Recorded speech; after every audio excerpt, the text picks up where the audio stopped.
মিন্নির শারীরিক অবস্থা মোটেই ভালো না। আরে পুলিশ রিমান্ডের নামে তার অত্যাচার করছে, অমানসিক অত্যাচার। ওরে মনে করেন ওরে লাঠি দিয়ে ওর এই হাঁটুর উপরে এই জয়েন্টে আঘাত করছে। ও এখনও মানে ওই হঠাৎ করে বসার থেকে দাঁড়াইতে পারে না। আবার দাঁড়ানো থেকে হঠাৎ করে আবার ও বসতে পারে না, ব্যথা পায়। এরপরে ওর বুকে ব্যথা আছে, মাথা ব্যথা আছে। ওরকে যে টর্চার করা হয়েছে, ওরে চোখ বাইন দেয়া, তারপর ওর পিস্তল ধরছে মাথার উপরে, যে নয়নবন্ডের মতো তোরও ক্রোজ দেব। তো এই যে ওর আতঙ্ক কাজ করছে, ওর বয়স কি, ও মেয়েটা তো ফিজিক্যালি আপনাদের সামনে এখন, ও যে আতঙ্কে ভয়ে এখনো আছে। ও ঘুমের ঘরে অনেক সময় চিৎকার দিয়ে ওঠে। ওই বিভীষিকাময় ঘটনা ও আজও বলতে পারেনি। আমার একটা কথা হইল, এই নির্মমতা যারা করছে তাদের ঠাঁই কোথায় হবে?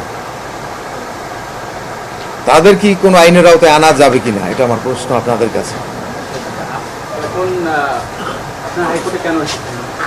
হাইকোর্টে জাস্ট আর একটু স্যারের সাথে দেখা করার জন্যে, জেডাই খান পান্না স্যারের সাথে একটু দেখা করার জন্যে, এবং তার সাথে বিশেষ করে আমাদের আইনি পরামর্শের দরকার এবং মিন্নির চিকিৎসার দরকার। এই দুই কারণেই ঢাকাতে আসা আমাদের। হ্যাঁ, প্রতিনিয়ত তো আছে আমাদের উপরে।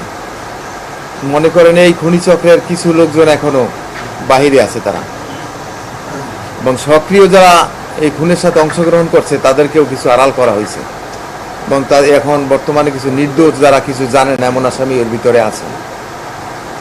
মামলা তো চলতেছে। মামলা 3 তারিখে সম্ভবত চার্জ গঠন করবে।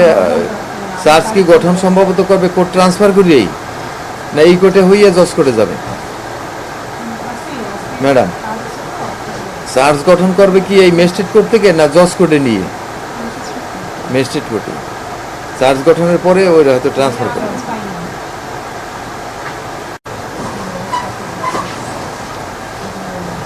যথা এনে 100% সত্য, ও নিজের মতো করে লেখছে। যখন নিয়ে আসছে রুমের ভিতরে ওদের শুক্রবার ছিল, অফিস আদালত এবং কোর্ট এলাকা শুক্রবার দিন বন্ধ থাকে। এমন একটা মুহূর্তে বসে আছে, একটা জনমানবহীন একটা মরুভূমির মতো একটা জায়গা ওখানে।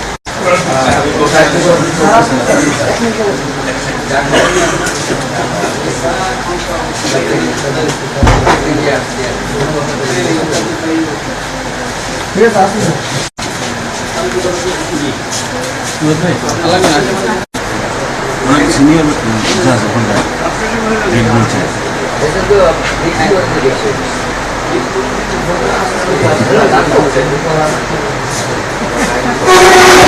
বসে থাকবো। হ্যাঁ, কি করবো না,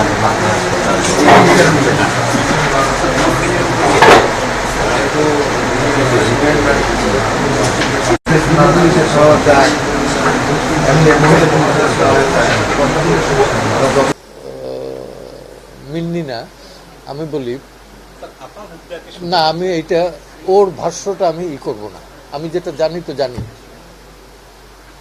সেটা এইটা হচ্ছে যে আমাদের সুপ্রিম কোর্ট বারের এম আমিনুদ্দিন, সুপ্রিম কোর্ট বারের সভাপতি, উনি কিন্তু কোর্টের চেম্বার জাজে বসে বলছে যে লর্ডশিপ এই এটা পড়িয়ে দেখেন, একটা মানুষ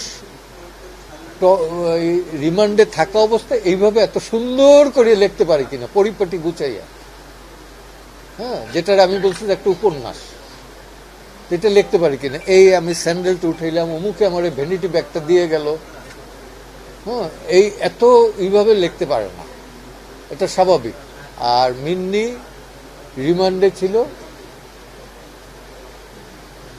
16 ঘন্টার মতো। হ্যাঁ, আর তাকে নেওয়া হয়েছে সাক্ষী হিসাবে। সকালে 12 ঘন্টা পরে তারে আসামি করা হয়েছে, নেওয়া হয়েছে পুলিশ লাইনে। এগুলো তো আমাদের কাছে অনেকগুলো পয়েন্ট আছে, জিজ্ঞাসার বিষয় আছে, প্রশ্ন আছে। পুলিশ লাইনে নিলে পরে যে কোনো জায়গায় কি নিতে পারে রিমান্ডের জন্য? এই আইনটা কোথায় পাইল?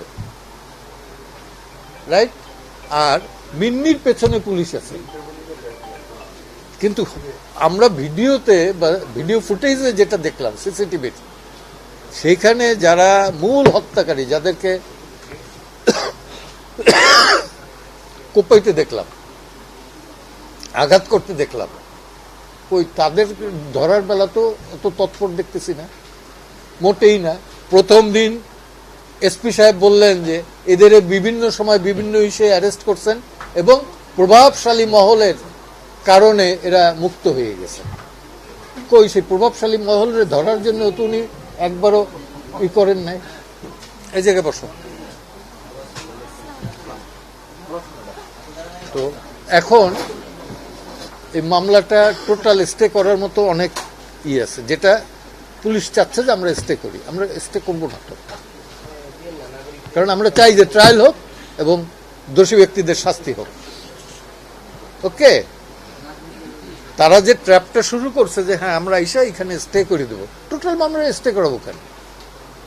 আমি খুন করি নাই, আমি ডিটারমাইন্ড, আমি প্রুভ করতে পারবো, প্রুভ আমার হাতে আছে।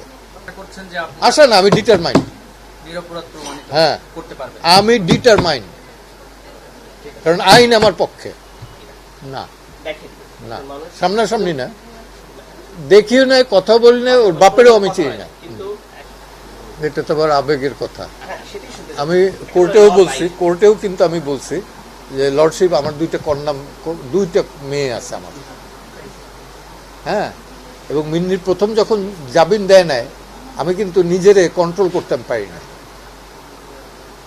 তো আজকে যখন মিন্নি আমার পাশে আছে, তখন আমি মনে করতেছি যে আমার কন্যা একটা ঝামেলা মুক্ত অবস্থা আমার পাশে আছে। এর চেয়ে তৃপ্তি আর নাই। আমি আমার ওই জুনিয়র ফ্রেন্ড সবাইই বলি যে দেখো, এই যে এটা তো শত কোটি টাকার বিনিময়ে আমি এই আত্মতৃপ্তিটা অর্জন করতে পারতাম না।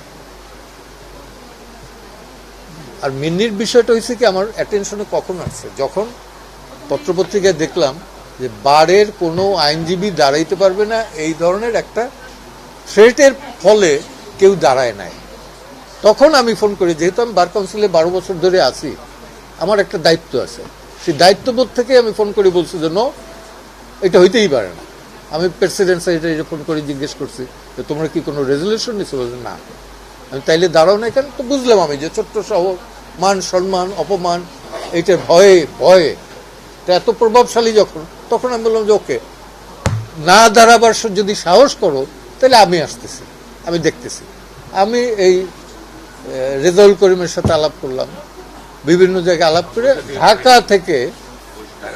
ঢাকা থেকে আইন সালিশ কেন্দ্রের একটা লয়ার গ্রুপ গেল, আর বরিশালের ব্লাস্ট, পটুয়াখালীর ব্লাস্ট এবং বরগুনার লয়াররা একত্র হওয়ার পরে ইট ক্রিয়েটস এ মোমেন্টাম সারা বাংলাদেশ। মেইনলি আইনজীবীদের মধ্যে একটা আলোড়ন হলো, নো, কোন প্রভাবশালী মহল আছে, এটা বরগুনায়ও কিন্তু হয়েছে। কারণ কে চায় যে আমার উপরে কমেন্ট করবে? বরগুনা বারের কোনো আইনজীবী চায় না তার উপরে কেউ ছড়ি ঘুরাক, তার উপরে কেউ লাঠি ঘুরাক, এটা কোনো আইনজীবী চায় না। দ্যাটস ওয়াই সারা বাংলাদেশের আইনজীবীদের পক্ষে এসে গেছে। এটা আইনজীবী সমাজের উপর আঘাত রাখছে প্রথম দিকে, এবং যে কারণে আমি ওইখানে দাঁড়ালাম। এবং পরবর্তীতে দেখলাম 18 দিন পর প্রধান সাক্ষী যখন আসামি হয়ে যায়, তখন দীর্ঘদিনের, আমার তো 40 বছরের একটা অভিজ্ঞতা আছে, তো সেই অভিজ্ঞতা থেকে বুঝতেছি যে মামলাটা কোন দিকে টার্ন করতেছে। ও 28 বছর জজিয়তি করছে, সে সিনিয়র জেলা জজ হিসেবে রিটায়ার্ড করছে, তো তার একটা অভিজ্ঞতা আছে। আমরা এই অভিজ্ঞতা থেকে বুঝতে পারছি যে কোন দিকে এটা টার্ন করতেছে, সে টার্নিংটা আমরা হইতে দেব। কেন থাকবো? জামিন হয়েছে একটা পর্যায়ে, মূল মামলা তো এখানে শুরু।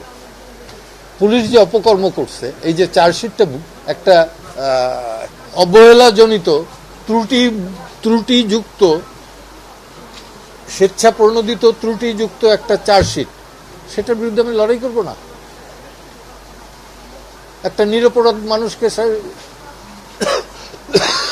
পুলিশের আরেকটা ঘটনা বলি, আল্লাহ বাঁচাই দিছে 4টা মানুষকে।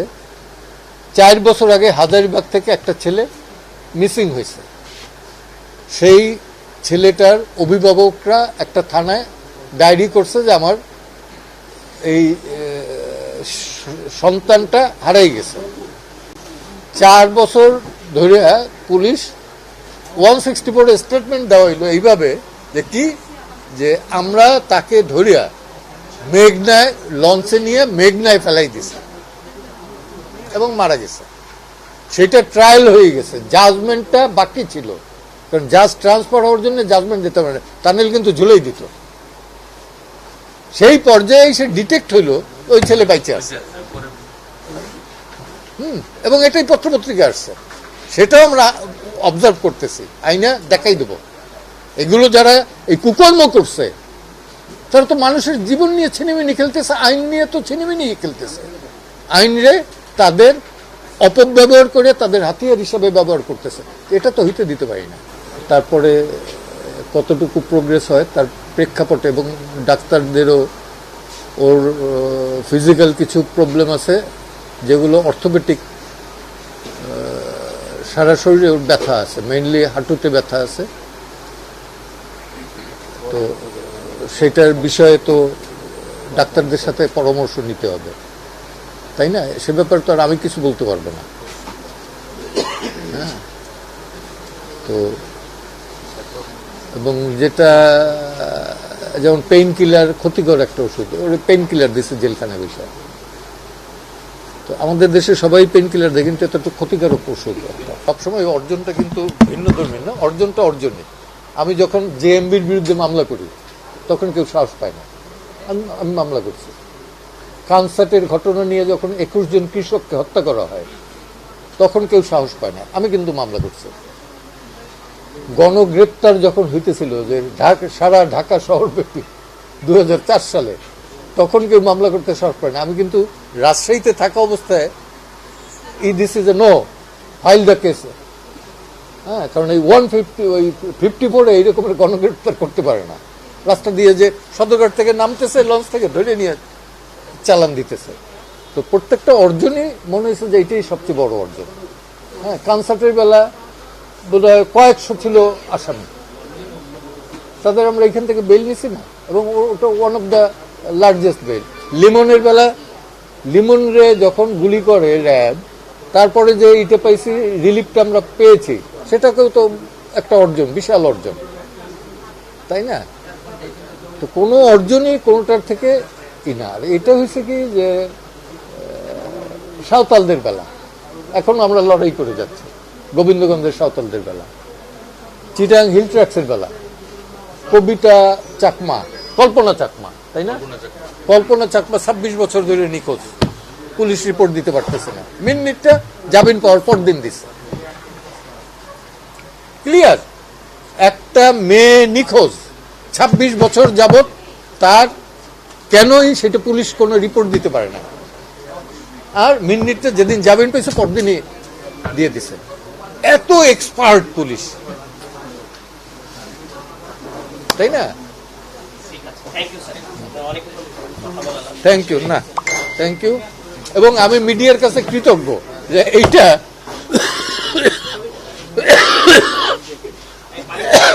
এত পজিটিভ ভাবে